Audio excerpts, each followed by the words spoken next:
How does your body know when it's time to sleep?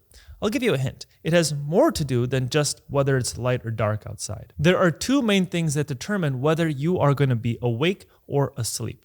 The first is your body's internal clock, and the second is your body's sleep pressure. The combination of these two things are what make you sleepy at night. Your body's internal clock is called the circadian rhythm. Now, every living creature has its own living cycle, and in the brain, it's dependent on the suprachiasmatic nucleus. Now, this is our body's 24-hour clock, and this part of our brain will send messages to the rest of our body and the rest of our organs. And this will also help convey to our body when it's time to go to sleep and when it's time to wake up. Now, our internal clock controls a lot of other things in our body as well. It also controls our body temperature, our mood and our emotions. It also controls our eating and drinking habit. It also controls our metabolism, our blood pressure, controls a ton of things in our body. Now, a lot of times what we've heard is that our circadian rhythm will depend on light. And dependent on this light, it will determine whether we're going to go to sleep or whether we're going to be awake. Now, that's partly true, but what if you do not have any light exposure? Well, we have proof that without any light exposure, your body will still continue on this 24-hour rhythm. There was a study done in 1938 by a University of Chicago professor named Nathaniel Kleitman, and he did this study along with his assistant, Bruce Richardson. They went to a place called Mammoth Cave in Kentucky. Now, this place is really cool because it's one of the deepest caves in the entire world.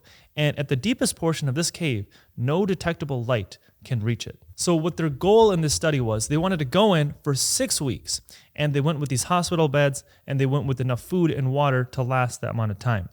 And they wanted to see if their sleep-wake cycles were going to be consistent or if their sleep-wake cycles were going to get out of whack because they had no light to tell them when it was time to go to sleep and time to wake up. And on top of measuring their sleep, they were also measuring their body temperature as well. So they ended up only lasting about 32 days in the cave. Now, that's still a lot more than I would have lasted, but they found some interesting results. They found that humans will still generate their own internal clock without any light.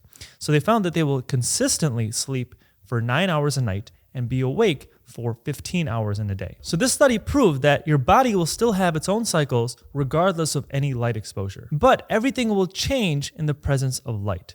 Once you add sunlight to the mixture, then your body will sort of reset in accordance with the sunlight. Or in other words, your body will use the sunlight to reset its own clock. Now, the reason that your body can generate its own circadian rhythm without light is your body can use other cues as well. It can use food, it can use when you're exercising, etc. But the body prefers to use light. So a lot of different things are going to be going on in your body throughout the day. Now, specifically when it's time to go to sleep, there are some specific things that change in your body. And one of them is your body temperature. If you look at a temperature graph throughout the day, you'll see that your temperature will go up throughout the day until the evening time. And then after that time, your temperature will start to go down until you're about to go to sleep. And actually, your temperature reaches its lowest point about 2 hours into your sleep. Now, the cool thing about this is a drop in temperature will actually help signal your body to go to sleep. So one way you can do this is by going to the sauna or taking a hot shower or going in a hot tub before you go to sleep. Because what's happening is you have this warm temperature initially by being in the sauna, and then once you get in that cool bed with those cool sheets, then your body will start to drop in its body temperature.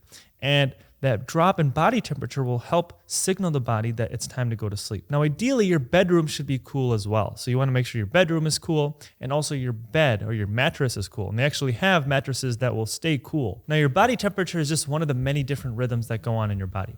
And the way that your brain communicates with the rest of your body and coordinates all of these rhythms is through a hormone called melatonin. Now, melatonin is released throughout the day, and it's released more so in response to darkness, or in other words, absence of light. And melatonin will peak in the evening time or close to when it's time for you to go to sleep. This is also why some people take melatonin pills to help them go to sleep. Now, the thing to understand with melatonin is it doesn't actually put you to sleep. It's more of an alarm that signals to your body that it's time to sleep, but it doesn't actually do the act of putting you to sleep. So regardless of whether or not you're sleeping, your body will lose this melatonin, or the concentration of melatonin will go down throughout the night until the morning. And once the morning comes, then your body is basically absent of melatonin. And now this is another signal to your body that in the absence of melatonin, that it's time for you to wake up because it's not sleep time anymore. Now, this is also why people experience jet lag. So normally when our ancestors had to travel really far distances, it would take them multiple days. So for example, if I had to go from Michigan to California, walking that journey would take me a long, long time.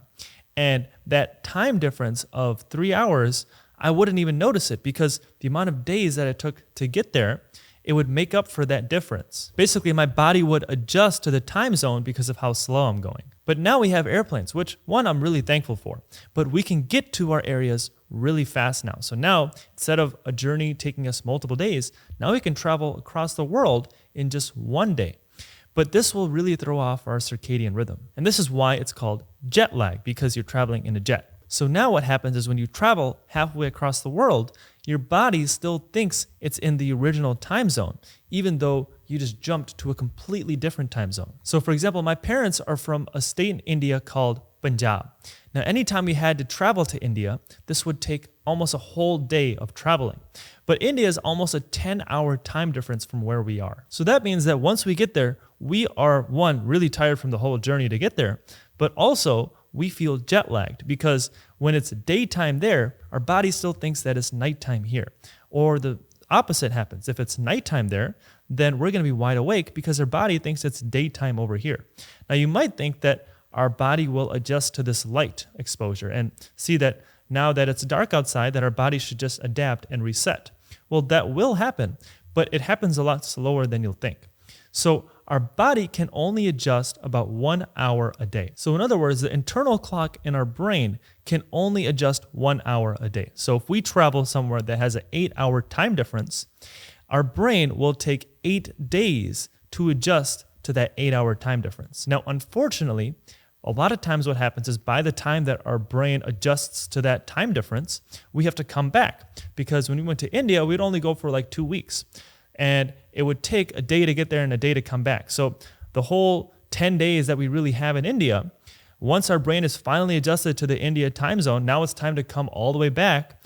And now we have to readjust to the different time zone here again. Now, this is part of the reason why people take melatonin pills when they're traveling, especially for far distances. Like, for example, if I were to go to India and it were to be nighttime in India and I want to make sure I reset my cycle, I can take a melatonin pill around nighttime there so that it'll help me go to sleep, and then my body will help readjust to the new cycle. Now, personally, I've never taken melatonin before, and I don't plan on taking it anytime soon, but I can definitely see the use of it, especially when you're traveling. Now, the second thing that determines whether or not your body's going to go to sleep is your sleep pressure. Now, your sleep pressure is completely independent of your circadian rhythm. So no matter what happens, your sleep pressure will build up throughout the day. Now, this is called your adenosine. And this is a molecule that builds up the longer you are awake. So again, the only thing that your adenosine depends on is how long you've been awake. It has nothing to do with your melatonin and your circadian rhythm. And I'm going to get into why that's super important in just a second. But basically, the way this works is throughout the day, this adenosine will build up because you've been awake. And the longer you are awake, the more this adenosine will build up and the more this will make you sleepy. In other words, the more sleep pressure this will put on you. Again, it's not going to put you to sleep. It's just going to make you more sleepy. And it does this specifically by turning down certain awake-promoting regions in your brain and turning up more sleep-promoting regions in your brain. So when our adenosine peaks at nighttime, we have a really strong urge to sleep. And usually on a typical day, our adenosine will peak after about 12 to 16 hours of being awake. But now if you combine this with our melatonin, then it's going to make us even more sleepy because the melatonin will be acting from one end and the melatonin will peak at nighttime, and then our adenosine will peak because we've been awake all day. Now, ideally, this will help us really go to sleep and get a quality 8 hours of sleep at night. Now, your adenosine is also what caffeine affects. So this is the reason why people drink coffee, because caffeine will block your adenosine receptors in your brain. So basically, your adenosine in your brain will be building up, but your brain won't even recognize it because this caffeine will be blocking it. So caffeine isn't really waking you up. It's basically preventing you from getting more tired. Now, one of the problems with caffeine is it has a very long half-life. So let's say you drink a cup of coffee around the evening time. So you're with your dinner, for example, at 6 p.m., you have a full cup of coffee.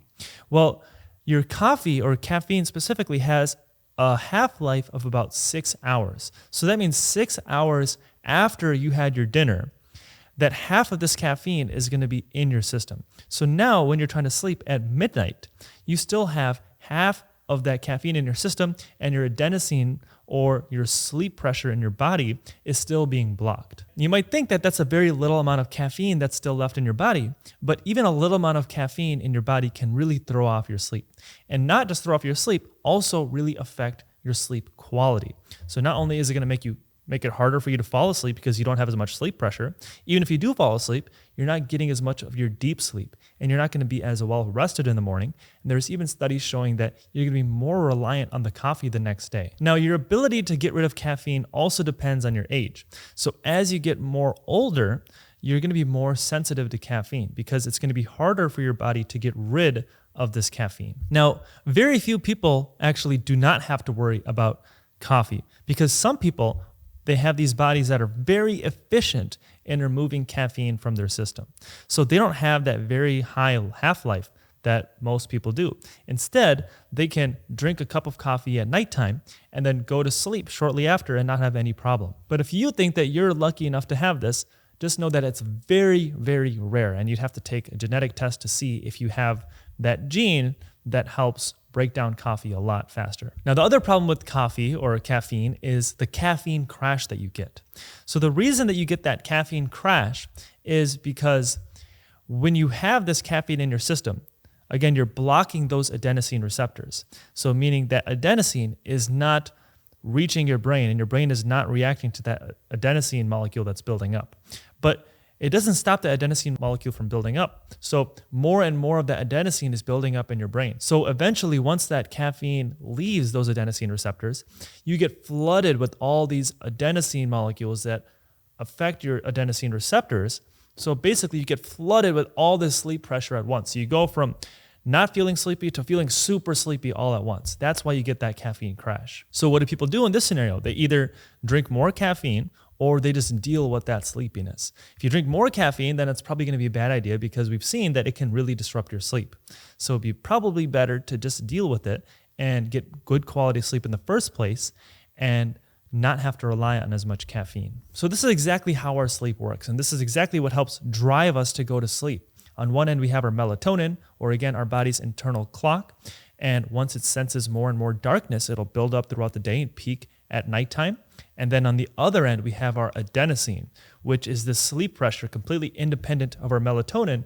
And this is going to build up more and more. And both of these things are going to combine to signal us to go to sleep and help us go to sleep. So again, remember I told you that these are independent. So one example of that is, let's say you're pulling an all-nighter. And I'm sure a lot of you have pulled all-nighters in the past. I've pulled all-nighters a lot in college when I was studying for exams, and back then I didn't care that much about my sleep, and a lot of people in college did not care about their sleep. But what you notice when you pull an all-nighter is you have phases where you get really, really tired, but then you also have phases where you don't feel as tired. And the reason for that is, again, this sleep pressure and our body's internal clock are independent. So your melatonin, again, will peak at nighttime. But throughout the night, your body will get rid of more and more of this melatonin, and your melatonin concentration will go down and down. So what happens is by the morning time, you don't have any more melatonin, and you don't have that signal for your body to go to sleep anymore.